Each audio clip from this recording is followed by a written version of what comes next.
અમદાવાદની સ્નેહાંજલિ સોસાયટીના બંગલા કાટમાળ બન્યા છે। ઘાટલોડિયાની સ્નેહાંજલિ સોસાયટીના 25 બંગલા જમીનદોસ્ત કરાયા। હાઈકોર્ટના આદેશ પછી મહાનગરપાલિકાએ ડિમોલિશન કર્યું। સોસાયટીમાં વસવાટ કરતા લોકો માટે આ વૈકલ્પિક વ્યવસ્થા પણ કરવામાં આવી છે। સરદારનગરના હાઉસિંગ બોર્ડના ક્વાર્ટરમાં રહીશો માટે વૈકલ્પિક વ્યવસ્થા કરાઈ છે।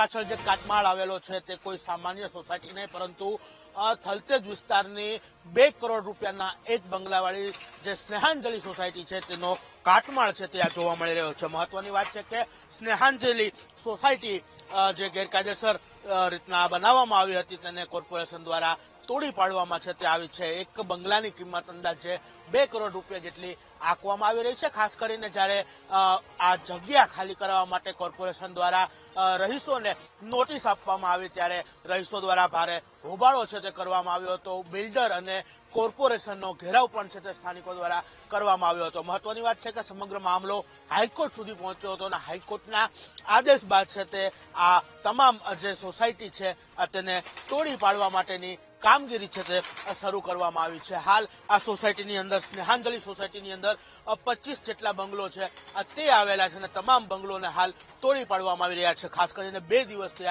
આ ડિમોલેશનની કામગીરી છે તે ચાલી રહી છે। અંદાજે 2 કરોડ રૂપિયાની કિંમતના આ બંગલાને ખાલી કરવામાં આવી રહ્યો છે અને ખાસ કરીને હાઈકોર્ટની સૂચનાને આધારે આ જે સોસાયટીમાં રહેતા લોકો છે તેમના માટે કોર્પોરેશન દ્વારા વૈકલ્પિક રહેવાની વ્યવસ્થા પણ છે તે કરી આપવામાં આવી છે। સરદારનગરમાં આવેલા જે હાઉસિંગ બોર્ડના ક્વાર્ટર્સ છે તેમની અંદર આ સોસાયટીના રહીશો માટે વ્યવસ્થા છે તે હાલ પ્રાથમિક ધોરણે છે તે કરી આપવામાં આવી છે। પરંતુ મહત્વની વાત એ છે કે સ્નેહાંજલિ સોસાયટીના ડિમોલેશનને લઈ ભારે ગરમાવો જોવા મળતો હતો, પરંતુ અંતે અમદાવાદ મહાનગરપાલિકા દ્વારા આ સોસાયટી ઉપર બુલડોઝર ફેરવવામાં આવ્યું અને 25 જેટલા બંગલાઓ જે હતા તેને હાલ તોડી પાડવામાં આવ્યા છે। કેમેરામેન પ્રવીણ વાઘેલા સાથે શુભમ ભટ્ટ, વીટીવી ન્યૂઝ, અમદાવાદ।